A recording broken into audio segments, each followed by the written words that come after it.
Harihi Om Shri Gurubhyo Namaha.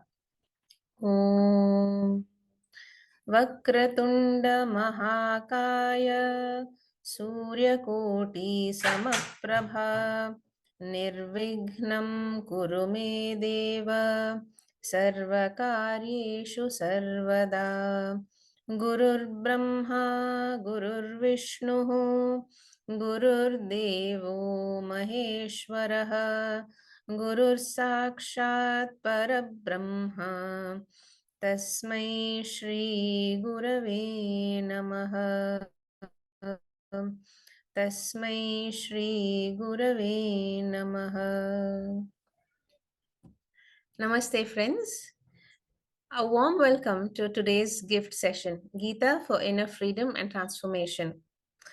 We had studied the Bhagavad Gita earlier, and the reason for studying it again was to bring in that inner freedom and transformation that we all expected that we would get out of studying the Gita. And for this, repeated Shravanam, Mananam, Nididhyasanam, and most importantly, participating in our recording sessions, taking up more verses, and presenting them will help us internalize all the great knowledge that is contained in the Bhagavad Gita. In today's session, we are nearing the end of the 11th chapter. It has been a wonderful, awe inspiring journey for each of us to understand Krishna's Vishwarupa, to understand that everything that we're seeing is pervaded and is a manifestation of the Lord alone. Today, we will be studying verses 31 to 35. The session will be moderated by Dr. Kiran, and our speakers will be Srimati Nilima, Dr. Jagdish, Dr. Sarika, and Sri Amitabh Saharoy. I invite Dr. Kiran to moderate, introduce, and give us the key insights that will help us understand the wisdom of these verses. Over to you, Kiran, sir. ॐ सदाशिवसमारम्भां शङ्कराचार्यमध्यमाम् अस्मदाचार्यपर्यन्तां वन्दे गुरुपरम्परां हरिः ओं गुरुभ्यो नमः. Knowledge, any knowledge for that matter, can be of three types. One is paroksha, another is pratyaksha, and then aparoksha. Paroksha means we gain knowledge indirectly. Like you are seeing in this example, you are reading about Taj Mahal. It looks beautiful, it has white and all those things, and history, everything we need. Even though this is informative, that does not give the complete picture of it. So when you see the Taj Mahal, even though we have read, what we gain out of it is completely different. That awe-inspiring structure, the beauty, the symmetry, all that we read, we will feel it by ourselves. But this itself is not complete. There's one more knowledge which is called as aparoksha jnana. What is aparoksha jnana? Aparoksha jnana is something which is internalized. For example, in a simple way, this is not a complete example. The singer has learned theory or practiced and many from a great gurus and has added her own talent, experience, everything. So all that has become imbibed into her. How does it become aparoksha? I don't know. She may say, I am a very good singer, but that does not mean everything. It is that aparoksha becomes manifested in her singing. Once she starts singing, then we know all that talent, all that effort, all that knowledge which is inside her has manifested. Similarly, this surgeon is operating. The theory he has learned, the experience, the mentorship he has gained, everything is manifested when he starts operating, or it is seen as a skill when he is operating. Similarly, there's how do we know God? There's very few things which you can get it by aparoksha. Like for example, you cannot gain aparoksha jnana of Taj Mahal. For gaining aparoksha jnana, you have to be a part of it, or that has to be a part of you. And here in all universe, everything, the only thing is you can get of real aparoksha jnana is of God, or Ishvara, in this context of Vishwarupa Gita, Ishvara is a better term. So, Ishvara Aparoksha Jnana, that is what we are searching for, we are striving for, that is what we are doing. Initially, this Aparoksha Jnana is manifested, or we saw this manifestation of the Aparoksha Jnana. Initially we were in the triangular format, that is, I am there, I am born, etc., etc. Then the world is there, it is good to me, it is not good to me, it is beautiful, not beautiful, etc. And this big world, I, the small 6 inch 6 feet fellow, cannot create it. So somebody else may have created, and I can't see that somebody else, so he may be some sitting somewhere else in the cloud or anything, as we see in many books, mythology, religion, etc. So this is called as triangular format. And here, God is an inference, that is Anumana Pramana. This is very important. We project our understanding. We don't know how is God, but we think, okay, this God, this is a big universe, so God must be very big. And obviously, with 2 hands, he cannot create, so we give him 16 hands, etc., etc. And so we project our understanding. This is not the ultimate truth. This is the fallacy in triangular form. And next is God is a Upadana Karan. As we have read before, we will come to binary format. I am there and God is there. Now everything is created. So there is only two things, that is Anatma, that which is created, which if I am at the higher level, I'll understand even I may be a part of this Anatma. And then there is God. So this two is called binary format. For that to happen, we need what is the here we see God as the Upadana Karan. That means God is the substance of everything. So, how we are inferring that? That is because of Pratyaksha. We are seeing many things. Obviously, we have not created this, you and me, we have not created this universe. So, obviously, this Pratyaksha, what we are seeing, is the Aparoksha Gnana of the God which is manifested. Next, ultimately, from 7th chapter till now, we have understood God various vibhutis as his pratyaksha jnana or material cause. So in Upanishad, especially in Mundaka Upanishad, Ishvara is Atma Swarupam is defined as Nimitta Upadana Karanam. That is, he is the material cause, just like how bangle has come from gold is the material cause. He is the intelligent cause also. That means he is a, like if you are seeing in a pot, potter, clay and pot, the potter obviously just clay cannot become pot by itself. So this some intelligent cause must be there who has created this bangle out of gold or who has made this pot out of cloth. Who is this intelligent cause? Are both the same? And what exactly is this? We need to know. After we understand this, we move beyond this, what is called as beyond cause and effect, that we will be studying in subsequent chapters, especially in the 13th chapter. And Upanishad especially is uh, concentrated mainly on this beyond cause and effect. From chapter 6, as I told, we have been seeing the material or vibhutis of the. In Purusha Suktam, Purusha e vidam sarvam is said. Everything indeed, whatever you see, in essence is a manifestation of God itself. The immortal being is being manifested by her. So the all the these suktams, everything we read, or all the glories of Lord we read, or we explain, or we remember, is to know that behind this there is a infinite possibility. As you are seeing in this vibhutis, whether it can be a Kailash with his like mountain, or it can be a Lord Tirupati, this beautiful deity, etc. All these are vibhutis of the Lord Himself. So these are all the material manifestations. Now, as we are seeing here, once we know all this, we are in wonderment. That means, okay, such a beautiful world we are seeing. But here, Arjuna wanted to see something beyond what is just a vibhutis. So he has asked for something which is Vishwarupam. That is, he is not only asking for the material cause, he is asking also pratyaksha gnana of the intelligent cause. What is this intelligent cause? We know. The great riddle of Vishwarupa, the beauty of Vishwarupa, nowhere else you will get this thing is, without our effort, Vishwarupa is not possible. Like you don't ask God, okay, Vishwarupa, I want to see, or you do everything, or you do Parayanam, etc., suddenly as an accident, Vishwarupa does not manifest. But when it is not because of our effort, it is because of the grace of the Lord is that happens.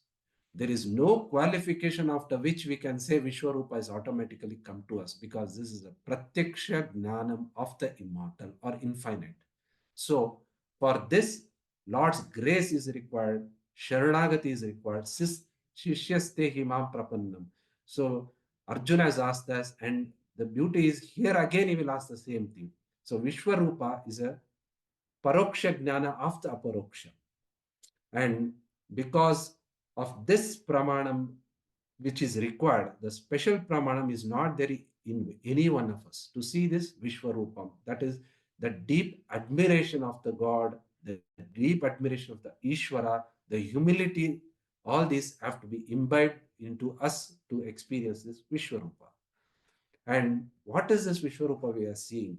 We need to appreciate, like day, night is also inside. As you are, many of you may have seen this Inside Out, the cartoon. Just becoming happy all the time does not, it leads to mind being exploded. That's why the suffering also is necessary to find compassion, love, and empathy.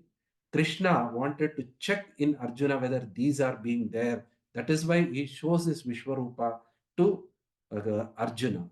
Spirituality without surrender leads to arrogance. You say, I know everything, I have done so many japas, I am many yagas, etc. Without love and compassion, it can lead to apathy, and it can be which is totally different from vairagya and attachment, detachment. That is why Lord Krishna specifically manifests this Vishwarupa, and what we have seen, saw in the previous classes, that Bhayanaka Rupam, that is the destructive form, to test whether Arjuna has got this compassion, love, and empathy and is really qualified for the next teaching. That is why he is a warrior. Many of us, he say, oh, we have, because Arjuna is a, not very thing, because he is scared of Vishwarupa, he is not ready, etc. No, even if you are ready, if a Vishwarupa, destructive thing, form of God comes into being, we always, because of our compassion, because of our sympathy, empathy, we always have experienced this.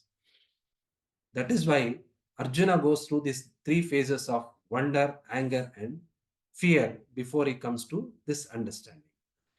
This next verse starts with very beautiful verse which asks, who are you? Similar thing he has asked in 2.7, where he has asked, Shishyaste himam prapannam. Here also he asks, instead of putting his own comments, he asks, who are you really? You explain to me an open-ended question. That is the qualification of the student. He should be open and receive. Just because he has shown Vishwarupa, he should not curse the Lord and say, you are very Bhayanaka, etc. Here also, Arjuna similarly asks Lord Krishna, who really are, tell me again, he says. Let us start with this verse by Srimati Nilima. Nilima, please. Jai Gurudev. Let us see verse 31. आख्याहि मे को भवानुग्ररूपः नमोऽस्तु ते देववर प्रसीद विज्ञातुमिच्छामि भवन्तमाद्यं न हि प्रजानामि तव प्रवृत्तिम्. Word meaning: Kaha Bhavan? Who are you, Ugrarupa? With this fierce form, Akyahi me, tell me, Devavara, O Supreme Lord, Nama Astu, salutation to Te to you, Prasida, be gracious, Ichami Vignatum, I desire to know, Bhavantam Adyam, your primal one, he indeed, Na Prajanami, I do not know, Tava Pravrittim, your function. Meaning, who are you with this fierce form? Tell me, O Supreme Lord. Salutations to you. Be gracious. I desire to know you, the primal one. Indeed, I do not know your function.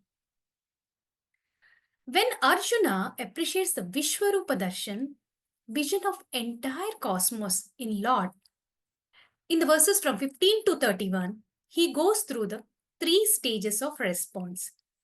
First response is one of the wonderment, Ascharya. The second stage, especially when you look into the mouth of the Lord, it was fear or bhayam or deluded or confusion. Arjuna asks, Lord, please tell, Akya hime, Ugra Rupa Bhavan Kaha. What is this special, terrifying Ugra Rupa you are showing me? Who are you? Are you Somya Ishvara, pleasant, compassionate one, or the Ugra Rupa, the terrible one? Hey Devavara, best, the greatest of lords, Te Nama Astu, my salutations to you. Prasida, have mercy on me from this fearful form. May you cool down and may you show me a pleasant form of yours. Adya Bhavantam, I know you're the first Purusha, but still, Vignatu Michami, I would like to know specifically who you are.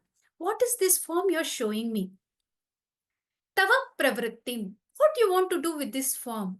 Na Prajanami, I don't understand. So I surrender unto you. Have mercy on me.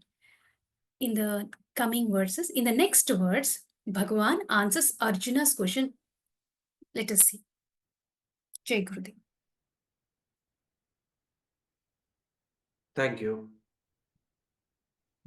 Arjuna again surrendered to the Lord and asks again to explain what is the reason behind showing this form and tell me exactly. Prapannam Pravachichami, he says. And Lord, in his own imitable style, answers Arjuna's question. Let us see how he answers and what exactly is the reason behind this Vishwarupa or Bhayanaka form of Vishwarupa, which will be explained by Dr. Jagdish. Dr. Jagdish, please. Gurubhyo Namaha. In the previous chapter, Arjuna heard about the overwhelming vibhutis. But in this chapter, from say Shloka 26 to 30, Arjuna is bewildered by the vision of the wholesome devouring of the entire universe in the flaming mouth of the Lord. So just recapitulating what Nilima told just now, Akhyahi, O Bhagavan, well, in Shloka 31, he's asking Krishna, who are you and what is your mission? Initial Ashcharyam has now led to Bhaya. And the Lord says, I am Kala, the Laya, part of the God's plan. There is generator, organizer, and destroyer. And now I am in the Laya, and that is going to unfold in this Shloka 32. Kalosmi lokasya krit pravardho lokan samahartumiha pravartah ritepi tvam na bhavishyanti sarve ye vastitah pratyanikeshu yodaha. Now, the essence of this shloka is I am mighty Kala. I am proceeding to destroy because this is the battlefield. And all the warriors, even without your help, Mr. Arjuna, I am going to destroy. Well, we know of Krishna is capable of creation and destruction. And since the context here is the battlefield, we have to talk about destruction. Now, the phrases to understand as this slide shows are Aham Kala Asmi, simple, I am Kala. Loka Kshaya Krit, for the destruction of the Loka. Which Loka? The Kurukshetra. Vatyanikesh Yodham, it is not just the Kauravas only, both the armies. Na Bhavishyanti, they have no Bhavishya because I am going to annihilate them at the end of this. Rute Pitvam, and mind you, Arjuna, even without you. Now, let us just contemplate. The world destroying attitude of the Lord is not at all against the all merciful concept which we always like to think. Because for upholding righteous dharma, there are some times when there has to be mercy in destruction. You have a broken bridge, you have a dilapidated dam, you have an ancient building, they all have to be rebuilt. And so, in this Mahamaya, even great Sabyasachi's quote Arjuna are only mere creatures of destiny, leave alone people like us. The Kala Tattvam is symbolized as the mouth of the Lord. Next slide, sir. Next. Yeah. Now, Kala Tattvam is symbolized as the mouth of the Lord with the twofold Shakti, creation and destruction. Now, he is the Saumya, like you see the Balagopala, the cherubic face, and he can be the Ugra, dissecting up like a bad surgeon in the Narsimha Avatara. Now, he is the Saumya and the Ugra. So, the Vedantic approach to look at this is in the Vishwarupa Darshana, normally the Saguna Bhakta, like a Dvaiti, is overwhelmed by the symbolic artist's impression of the mighty Lord. He sees the sweet things, the Kamadhenu, the Kalpa Vriksha, the Amrita Kalasha, and so on. Whereas the Advaitin, Om, sees the oneness in creation. And you're reminded of Antar Bahircha Tat Sarvam by Mahanarayana Upanishad, wherein there is good, bad, success, failure, favorable and not so favorable, but all are same in the Advaitist perception. Now, definitely, Vishwarupa Darshana is not seeing a colossal form of God appearing in the sky with several hands and heads, like Mr. Kiran had just said, but the ability to see the oneness in creation. Now, in the Bhashya, Swami Param says, what is Kala?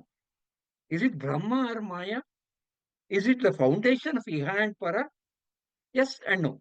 Yes, it is not the content, cause, or product, like when we think of Brahma, but just like Brahma or Maya, it is Anadi.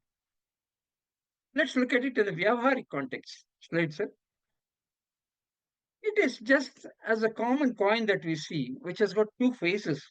There's a construction, there's a destruction, there's a construction, there's a destruction. Just as we spin the coin high in the air and keep seeing it oscillating between the two sides. Or closer home still, next slide, sir. Just as in a maternity ward where the story or the journey is from womb to tomb, you see rows of cradle with beautiful cherubic children, and then at the end of it, you see a number of tombs in the burial ground. And you're reminded of Punarapi Jananam, Punarapi Naranam in a circle. Now, the most striking phrase for me in this shloka is Ritepi Tvam.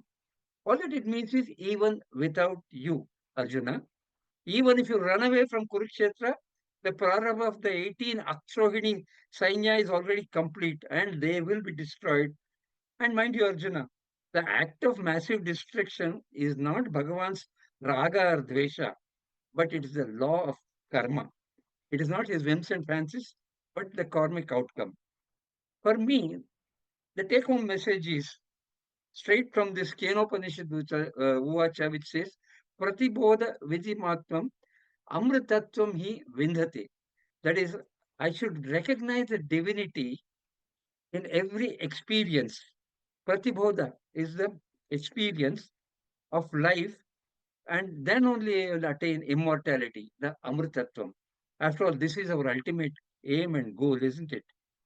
Now, in the next sloka, 33, by the next speaker, Krishna tells Arjuna, get up and conquer the enemy. They are already slain by me. You are only a nimitta matra, like most of us in this creation. Thank you, sir. Thank you, Dr. Jagdish. The world is in the word. That is what Dr. Jagdish has beautifully explained. Once everything comes into manifest, there's no further thing. That is the drawback of it. So to understand that, we have to move back and understand this intelligent cause or Kala Tattvam and what is it. And this next verse by Dr. Sarika is perhaps one of the most important verse in this whole chapter, and is perhaps, if we don't study properly, it is a misunderstood verse. That is why we need to concentrate on this verse in detail. Uh, I request Dr. Sarika to explain. Dr. Sarika, please. Hari ओम श्री गुरुभ्यो नमः तस्मात् त्वमुत्तिष्ठ यशो लभस्व जित्वा शत्रून् भुङ्क्ष्व राज्यं समृद्धम् मय्यैवैते निहता पूर्वमेव निमित्तमात्रं भव सव्यसाचिन्.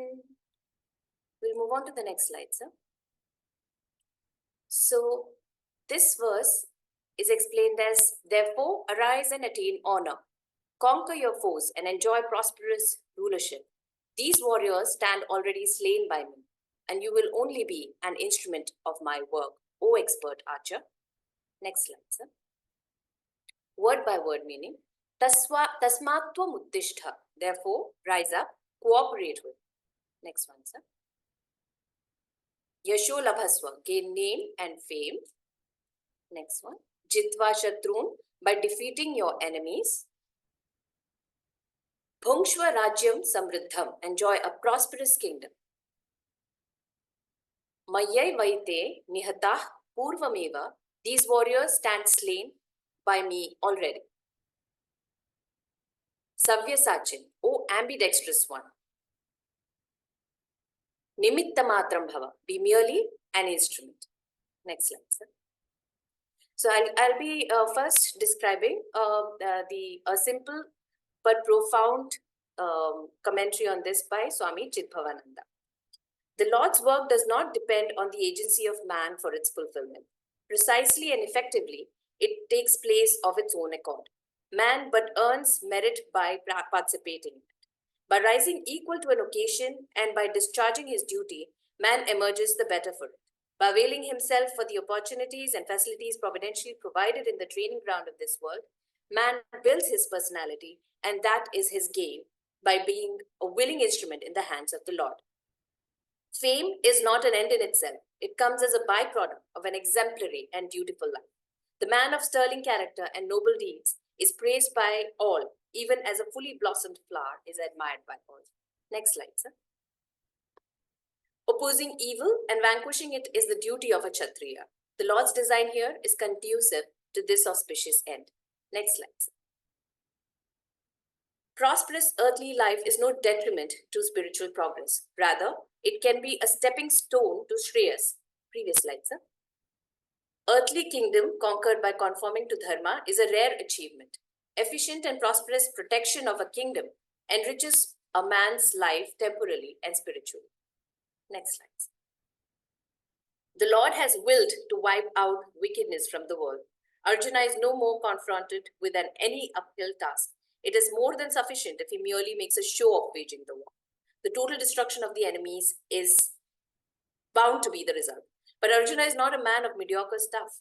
He is a Savyasachin, an ambidextrous one who can make a deadly delivery of the arrow even with his left hand. He is invincible in war. The opportune moment has come for him to show his valor. By being an instrument in the hands of the Lord, he can gain the glory of having defeated Drona and Bhishma.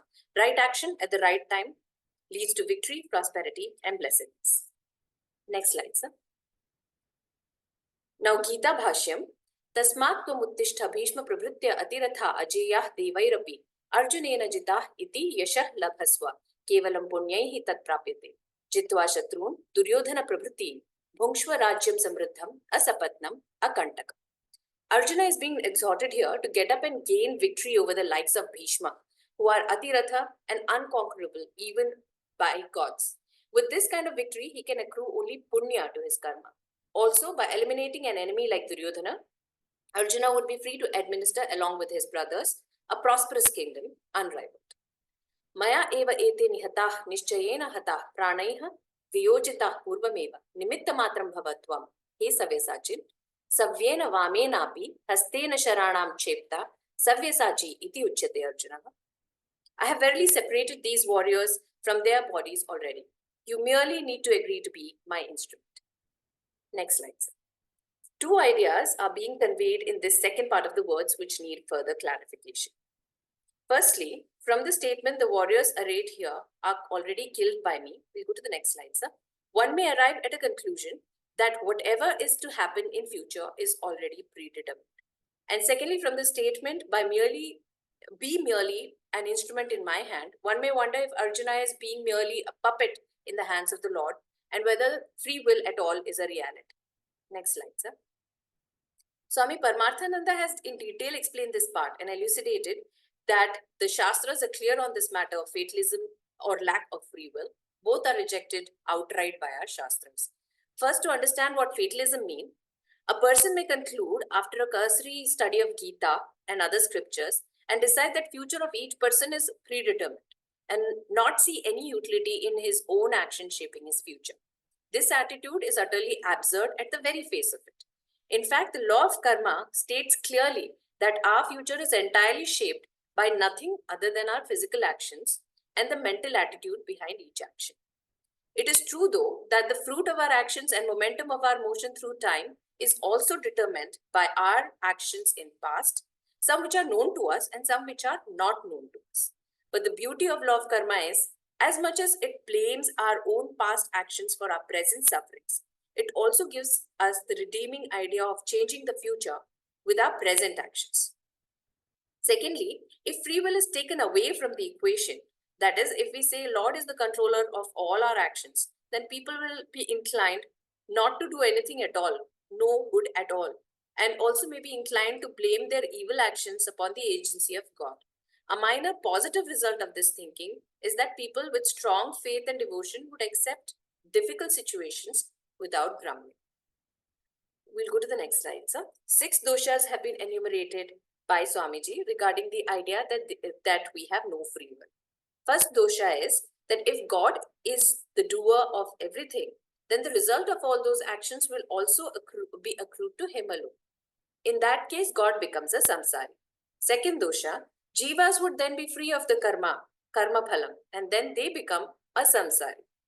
Next dosha, God becomes the direct cause of all sufferings. Being omnipotent and yet being the reason for all sufferings would make the Lord subject to the charge of cruelty. Next dosha, God is not making all people suffer uniformly. Some are having a good time. Therefore, he becomes a subject to the charge of partiality. Fifth dosha, if we are mere instruments, then we need not learn dharma.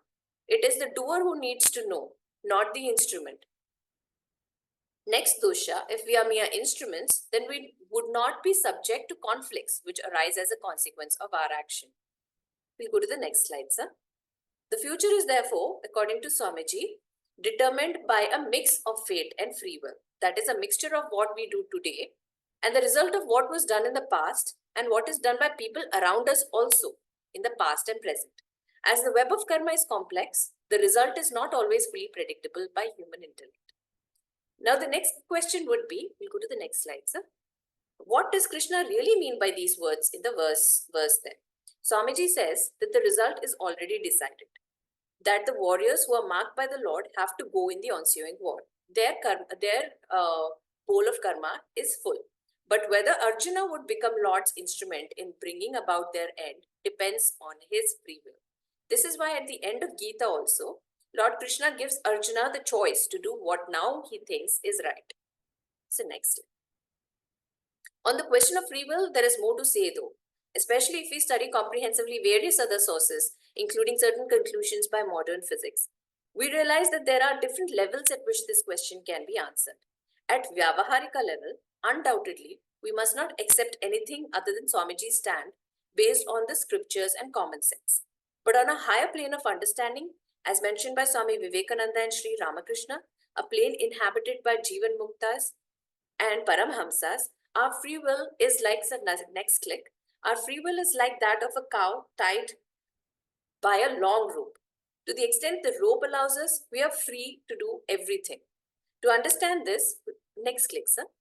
We can think of a movie. Within a movie, each character has a free will, and it is by this free will that the cause and effect chain of the story moves on. For each action of character, there is an effect which generates the storyline.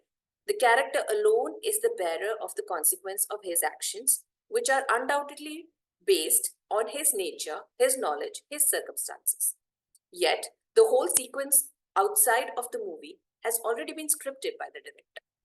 Next click, sir. So at one level as jivas, we all have free will and we use it either to commit adharma or for dharma or to gain knowledge and free ourselves. That is, we all have our free will. Next click, sir. At the level of bhakta, a bhakta with deep prema for Lord, the Lord is the director. It is only his will which plays out through people and through events.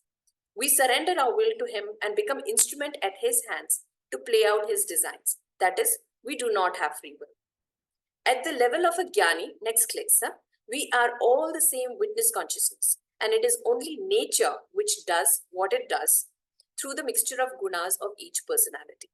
Neither the personality nor his apparent free will is us, and neither of these is true. There is no free will. It is as much a part of Prakriti as the changing universe, which is Mithya. And we, in our true eternal nature, are ever free anyway.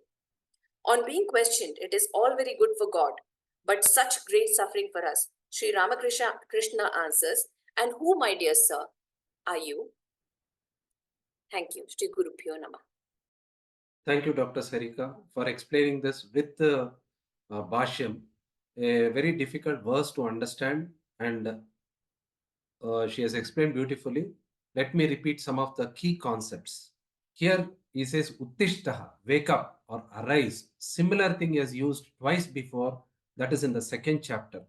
First he says Klebyam, that is, why are you showing this cowardliness? Get up and fight. That is at a very lower level, he asks. That is at the stage of fear.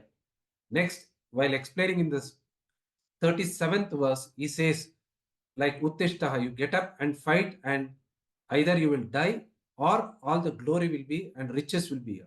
It is at the karma level.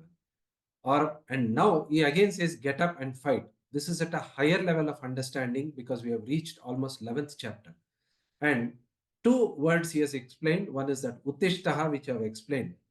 And second is Nimitta. Nimitta means you are just a mere instrument. Why Arjuna is only an instrument? Why not somebody else? These are the key questions which come. If he is an instrument, then he is to be blamed. Krishna is responsible for everything that Dr. Sarika has brought out. Then why, as an instrument, I should be blamed? You know, knife will not be hanged if there is any crime. It is the person who has committed the crime who will be answerable. Why is this? This is what. Who exactly is the instrument in the Lord? We have to understand. Our spiritual journey is a mix of journey from effort to grace. It's not effort and grace, effort to grace. This is the spiritual. At lower level, at some being or lower being, it is an apathy. Nobody is bothered. Low expectation. I eat food I am getting, or some animals. This is their lowest expectation.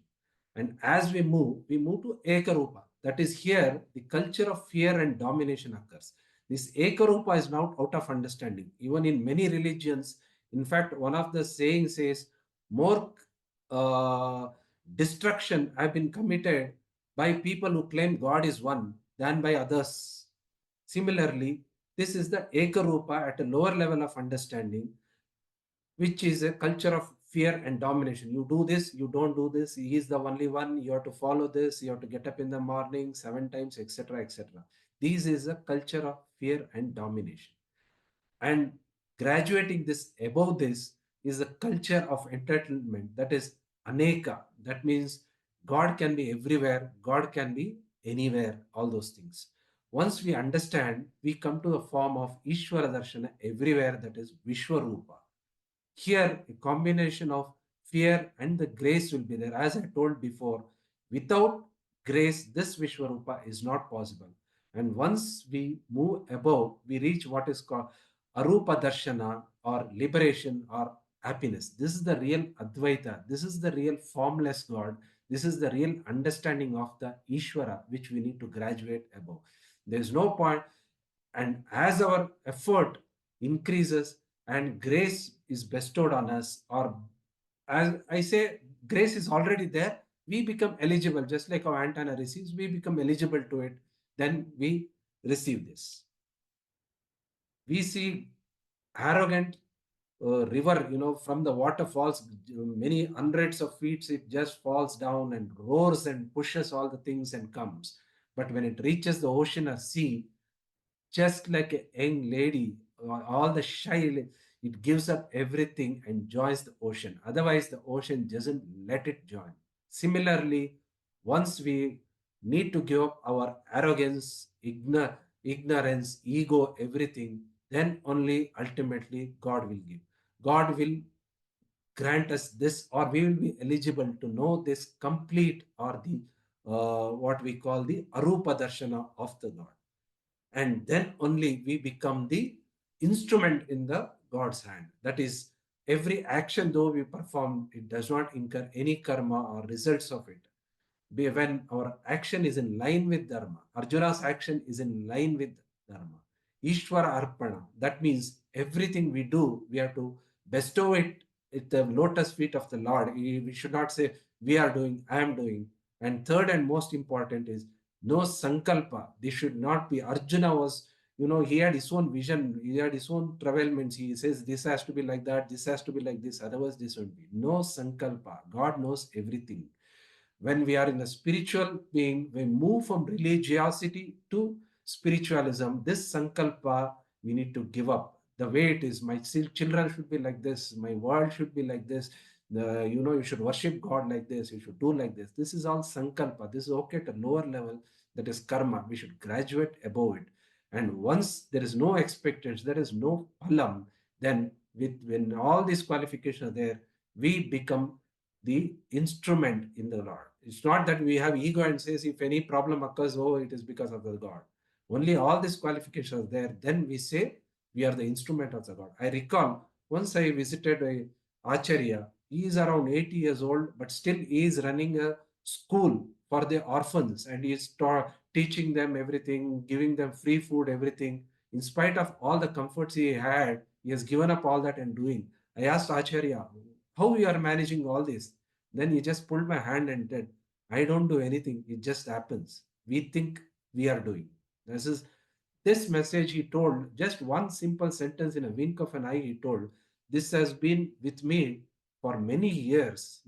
Such a person, what he does, they are the instruments of the God, not egoistic persons who says everything is because of me and ultimately claims God is acting through him. It is not. These are the qualifications. When these qualifications are there, and when we move from effort to grace, then this nimitta has a meaning. The next two verses are explained by Sri Amitabha, where the Lord resolves his Vishwarupa and gives the regular form, and also the real meaning of surrender is explained in the next verse. Out of understanding, it is not of fear. I request Dr. Amitabha to explain further. Hari Om, Om Shri Gurubhyo Namaha. Verse 11.34. Dronam cha bhishmam cha jayadраtam cha karnam tathanyanapi yodhavira maya hatam stvam jahima vyatistha yudhyasva jeta shirane sapatvam.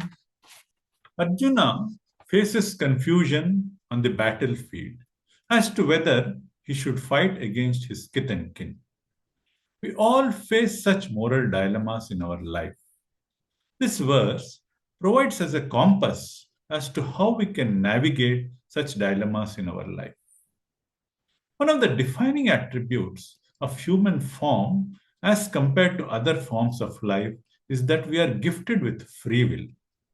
And when we have free will, we can exercise choice. And when there is choice, we are likely to encounter conflict because we may face a dilemma. Which choice should we exercise? Like in the case of Arjuna, whether to fight this war or not. Every time we have a free will and we have to make a choice, there are two options. I can either go by raga dvesha, my likes and dislikes. For example, I like my kith and kin, so I do not want to kill them and I will not fight the war. Or I can go by dharma, or doing what is right as per my duty, which means as a Kshatriya, if it is my duty to fight the war, I will fight it. If our free will is in alignment with Dharma Shastra, we become an instrument in the hands of the Lord. Arjuna faces confusion as he exercises his free will. He has a choice. His dharma tells him that he has to fight the war.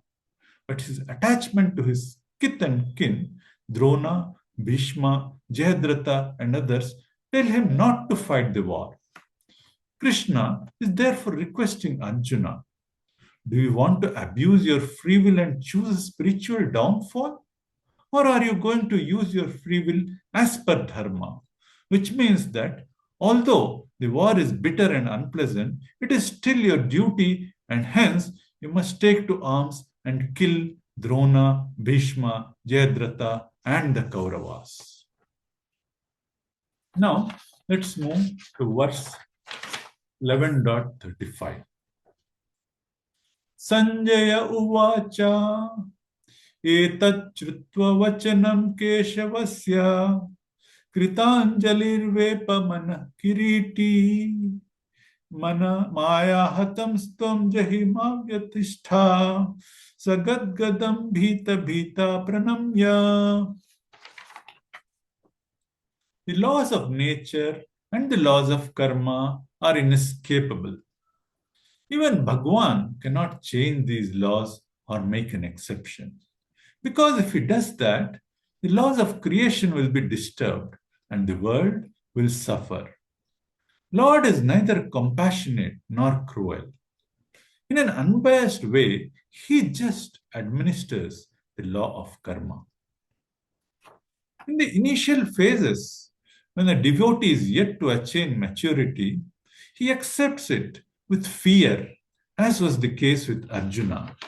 But when one attains maturity, one comes to accept the laws of karma gracefully. Bhita Bhita means very frightened. This is Arjuna's state. He is very frightened because of the law of karma is so powerful, and in front of law of karma, he is only a little creature. Seeing the inescapability of the law of karma, Arjuna is trembling. This is the state of most of us as well. But we need to work towards our maturity so that one day we can accept the law of karma with grace. Thank you, Amitabha. Vishwarupa Darshana, as we are studying, is not an extraordinary thing, it is an extraordinary attitude towards the ordinary universe. Initially, Arjuna requested Krishna to give this because out of the grace, no qualification he has gained can make him eligible. So he requests the Lord. And from 7th, we had already seen the material cause. This Kala Tattva, I had initially put this question: is intelligence an intelligent cause or a material cause? In Vibhutis itself, I am the intelligence in all the intelligent being. He has answered. So, the intelligent cause is the sentience, that is, the ability to express the consciousness. This is the sentient cause. With it comes the Kala Tattvam, which is, of course, we are seeing and experiencing. Further, in subsequent classes, we'll see a beautiful verses, that is the surrender, which has occurred due to understanding and is in alignment of the free dharma. These are the sowing seeds for the subsequent chapter, which is one of the most beautiful chapters on bhakti. Thank you very much. Thank you very much, dear speakers, Srimati Nilima, Dr. Jagdish sir, Dr. Sarika, and Sri Amitabh, for these excellent presentations with beautiful illustrations. Our gratitude to our moderator, Dr. Kiran sir, who explained to us so clearly and put in our consistent effort and then surrender to the Lord. For it is only with the Lord's grace that we go from Ekarupa to Vishwarupa Darshana. Will and fate in determining the results of our actions. As Dr. Kiran said, there are 20 more verses in this chapter and very beautiful verses, and we can understand these fundamental concepts very clearly. Our next class will be the Atma Bodha session, where we again understand the fundamentals of Vedanta put in a very nice way by Adi Shankaracharya with examples in each verse. So we can directly relate these Vedantic concepts to our daily life. Friends, we are extremely grateful to all those of you who have contributed and offered your generous Guru Dakshina to the lotus feet of our Gurus. The knowledge that we get from our Gurus is priceless, And this is a small way to help them continue to keep this knowledge free for all of us. The details of your contribution will be shared with you. Please do fill in the Google form in case you haven't already. Thank you very much. And with that, we end today's session with our Shanti Patha. Om Purnamadah Purnamidam Purnamudachyate Purnasya Purnamadaya Purnamevavashishyate Om Shanti Shanti Shanti Harihi Om Shri Gurubhyo Namaha Harihi Om. Thank you.